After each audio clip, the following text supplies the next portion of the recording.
In 1983, I wrote a song with the following lyrics. Watch me stand, watch me face the wind, watch me accomplish what I begin, watch me keep trying even when I'm scared, watch me be whatever I dare. I've been living ever since I was born, and I wasn't born yesterday. Sometimes life leaves me weary and torn, but I'm not going to run away. I'm not your puppet, held up your strings. Take a step back. You're crowding my wings. I know I need people, but not as a crutch to build my self-esteem. Sometimes I find myself limping too much when you step on my dream. I prefer not to be pushed around, and I refuse to push anyone down. Don't act superior. We're all the same. Free to start loving without power games. Sisters and brothers, care for each other, but give each the freedom to say, watch me stand, watch me face the wind, watch me accomplish what I begin, watch me keep trying, even when I'm scared. Watch me be whatever I dare.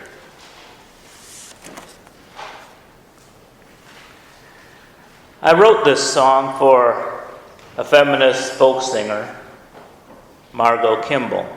She played guitar, so I wrote it on guitar. And she had a remarkable history in and out of foster care with her twin brother since the age of 5. And she was saved by folk music, a black woman in the land of Judy Collin lookalikes. And when she came out as a lesbian, her brother rejected her, but she stayed strong.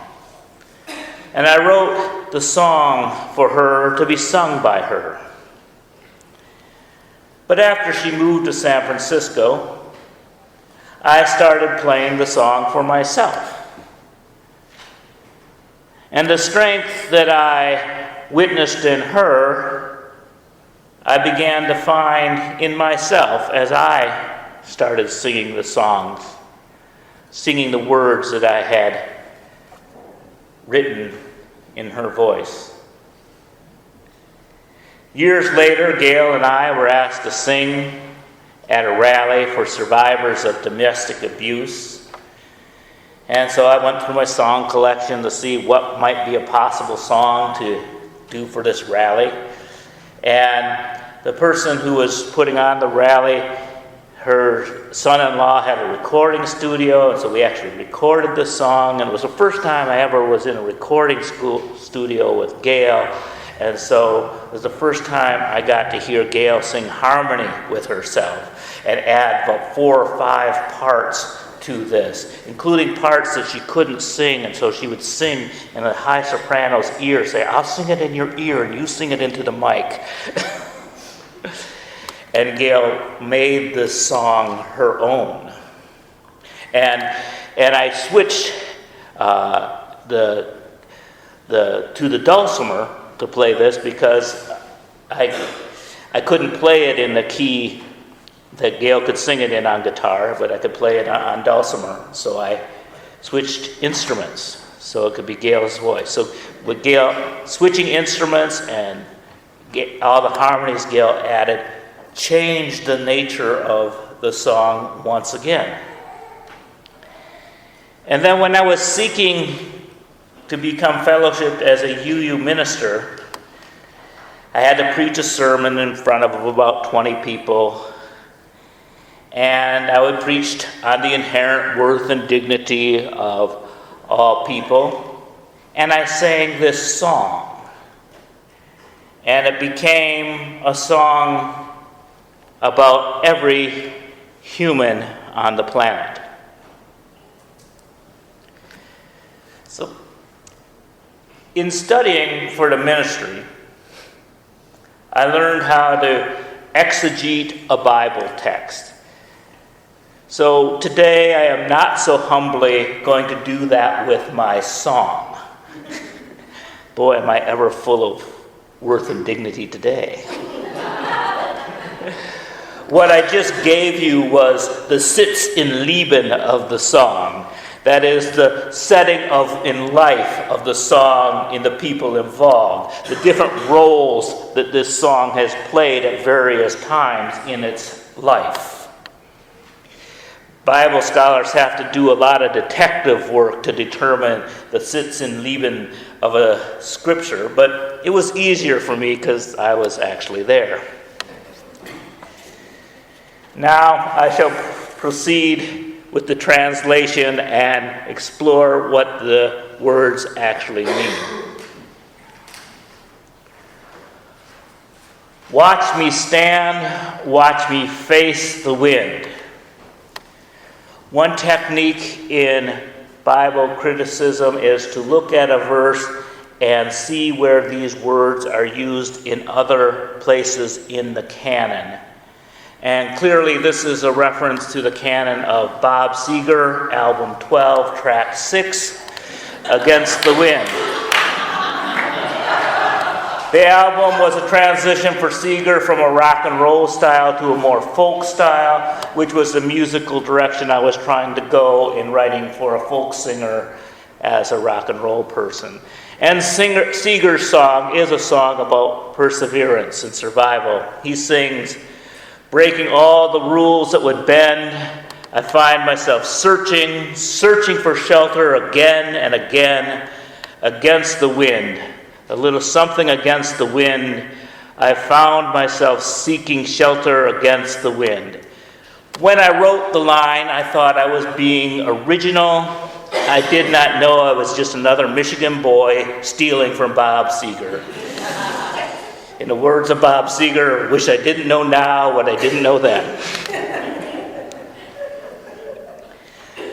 The second line of the song is, watch me accomplish what I begin. Now this is a statement of bravado, perhaps not actual courage, as the first chorus begins more like trying to talk myself into being brave. Telling myself, watch me, I can do this. But the next line, watch me keep trying even when I'm scared. This is what real courage is. Because if one has no fear, there is no need to be brave.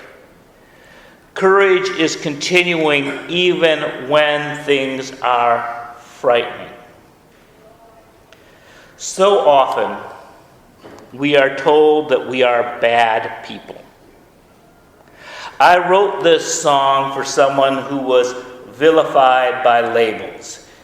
She was called an illegitimate child, an orphan, all the names that a minority gets called a sexual deviant. She was poor, yet I saw her stand on stage affirming her inherent worth and dignity.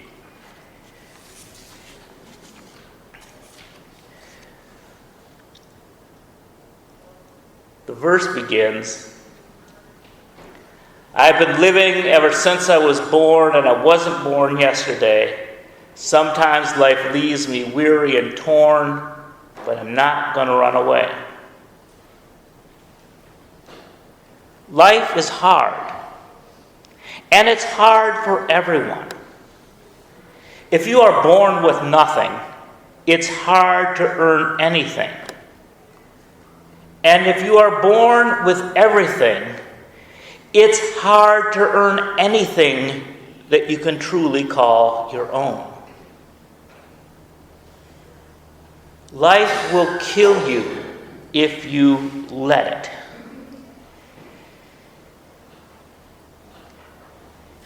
When parenting, one often does not know what to say to a child. And so, in desperate moments, you can fall back on cliches.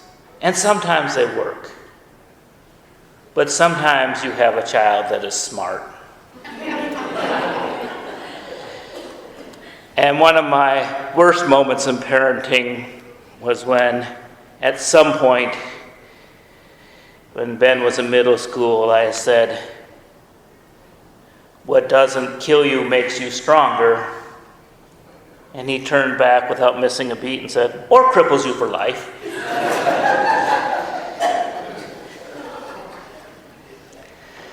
Sometimes it leaves you weary and torn. You're too tired to fight, too tired to run. All one can do is stand one's ground. And some people will offer to help you, but so often that help is conditional. A financial loan that puts you in debt for life, or worse, an emotional loan that puts you in emotional debt for life. A religion that tells you to turn off your brain. A politician that requires blind obedience. Beware of help that has strings attached. We need to find a way to be our own person. Hence the line, "I'm not your puppet, held up by your strings."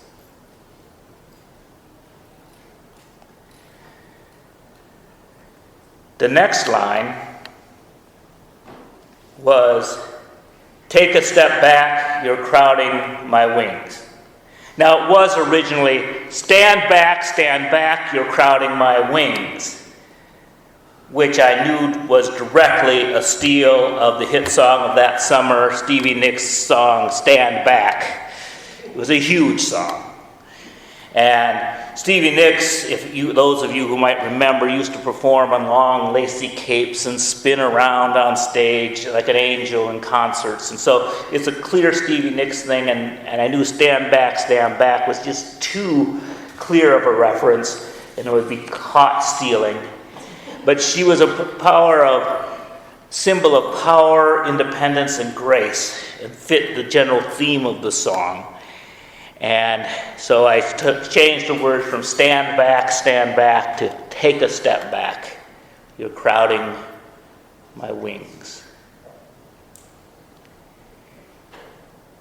And then as the song moved into a song that I sing in church, which was never its intention, it was a song written to be sung in gay bars,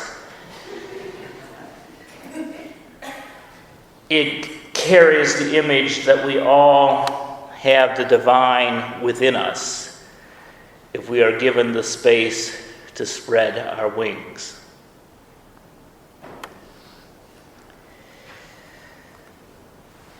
But as I'm writing this song, I'm getting the feeling that I get about Emerson when I read Emerson. I go, man, this person is full of himself. There is such a thing as having too much self-esteem. So I felt like I had to kind of pull back on that in this. And so the second verse begins, "I know I need people." That recognition of realizing that even though I have to stand on my own, I know I need others. But then I also was aware that I'd seen people use people, but not as a crutch to build my self-esteem, not as praise, just to get praise from people or to get them to like me. I think we all inherently want people to like us. It's better than being disliked. It feels a lot better. But we can't depend on that to build our self-esteem. We can't use people merely as mirrors reflecting how great we are. We can't just hold rallies of people who just cheer us no matter what we say. We have to approach the world with integrity, confident in our own human worth and dignity, yet recognizing the worth and dignity of others. So, referring to Dr. Martin Luther King Jr., I wrote, "Sometimes I find myself limping too much when you step on my dream. I prefer not to be pushed around, and I refuse to push anyone down." That sense of holding one's own integrity, to stand for something, to stand what you believe is right in the core of your being, but to not use the tactics of the oppressor, to not use the tactics of unfairness, of hatred, to stand within your own dignity and not violate the dignity of the person you perceive as an enemy. In fact, even trying to wrap your mind around that perceived enemy as someone you love or someone you hope the best for, someone you respect their inherent worth and dignity. The first principle of Unitarian Universalism is to affirm and promote the inherent worth and dignity of every person.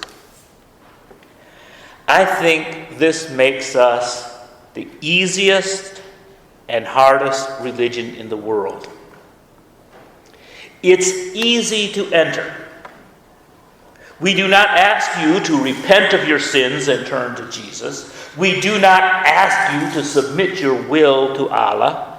We do not ask you to cease desiring in order to reach nirvana. We do not ask you to undo your bad karma to prevent rebirth. We tell you, come as you are. You have inherent worth and dignity. How easy is that? Come, come, whoever you are, wanderer, worshiper, lover of leaving. Ours is no caravan of despair. Come, yet again come. Borrowing the words of Rumi for one of our favorite hymns. That's easy. But then comes the hard part. We tell you that you are supposed to treat everyone as if they have inherent worth and dignity. Think of the least dignified person you might have encountered, either on TV or in person, in recent weeks or in your life ever. You're supposed to treat everyone as if they have inherent worth and dignity. Even him? Yes, even him. Even her? Yes, even her. Even them? Yes, even them.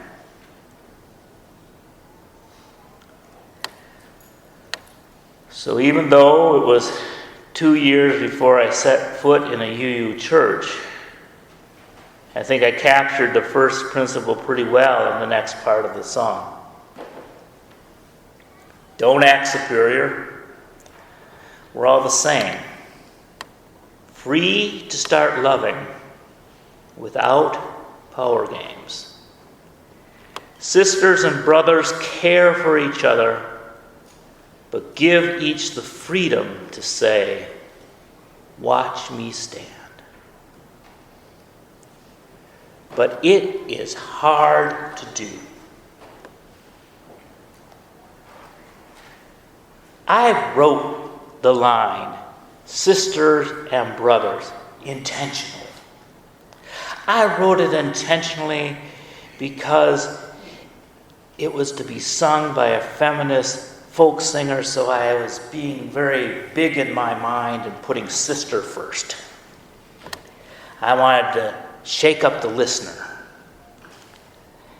Yet for months afterwards, I would blow the lyric on stage and sing brothers and sisters. The social script of males coming first and that phrase in my head had carved the groove, and you singing the song and you say brothers and sisters, and then you're stuck. And if you are musicians, kind of might know this, you're stuck and you're thinking in this millisecond, I can't sing "care for each other" because it doesn't rhyme. I could sing "care for your blisters," but that probably is not in context of the song.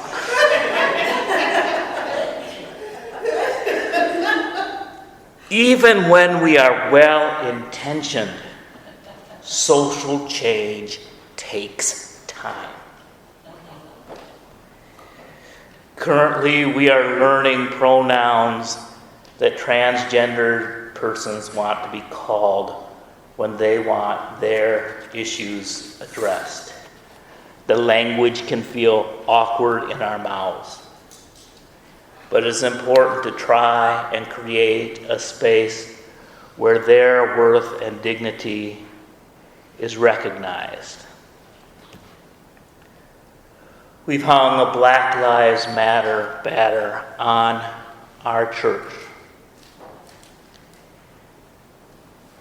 And this is a group that many people in our general society are uncomfortable with.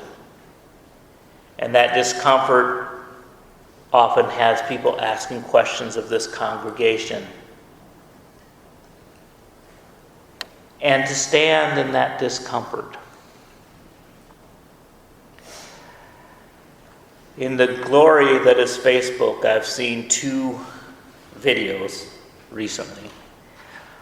One was about a training film, or it was done as a training film about coping with white people's discomfort, so that telling minorities whenever white people get discomfortable with racism being brought up, that they should use a special method called silence. Because people of minorities have dealt with racism all their lives, and so when white people are just reminded that racism exists, sometimes they freeze up and panic. And it was meant ironically that, that there's this oversensitivity when white people have their privilege called upon. And then a reversal of that was some trans men who were born genetically as women who had made the transition to men, talking about male privilege and how life had just changed for them. Because now that they walk around as men, they don't get accosted on the street, don't have people walking up and saying, "Can I walk you home?" Have strangers asking them if they're married, have all this going on all the time, fending off people who may or may not be friendly. And then at the end, the last man says, "You listen to this whole video, and you took us seriously because we were men. But we said all of this when we were women, and you didn't pay attention to us. These scripts that we're taught, these things that we think we know, are embedded in us. And the inherent worth and dignity of all people, of every person,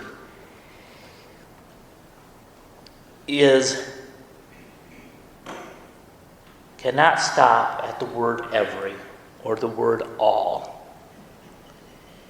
You have to look at all the things that might define you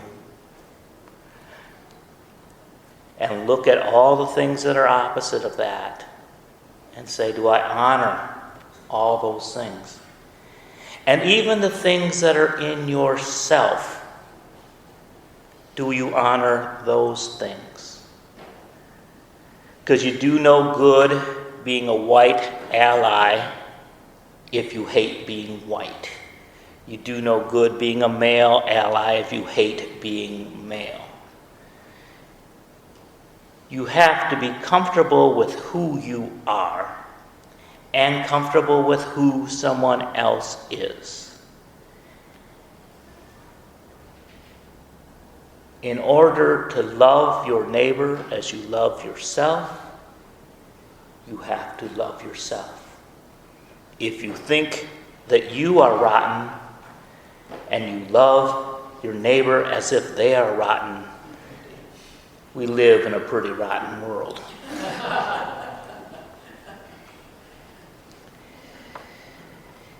It's hard to care for others without being patronizing. To be confident in the answers that you have found without imposing them on others. To defend yourself without being offensive. To be proud of yourself, yet proud for others. To seek a win-win situation. Our social script says that in order for some to win, others must lose. Some must be treated as worthless in order for some to feel worthy. That dignity is the ability to look down upon others. The first principle of Unitarian Universalism changes that script. We want everyone to realize their own worth and dignity. And now, Gail and I will sing Watch Me Stand.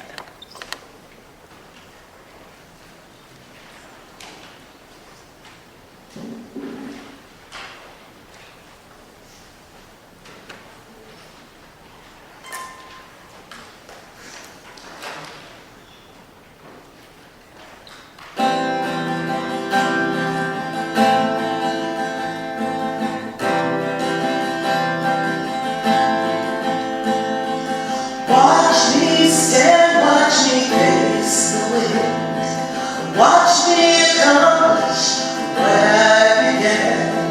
Watch me keep trying even when I'm scared. Watch me be whatever I dare. I've been living hell since I was born. I wasn't born yet yesterday. Sometimes life leaves me weary and torn. I'm not gonna run away. I'm not your puppet held up by your strings. Take a step back, you're crowded on my wings. Watch me stand, watch me face the wind. Watch me accomplish what I began. Watch me keep trying even when I'm scared. Watch me be whatever I dare. I know I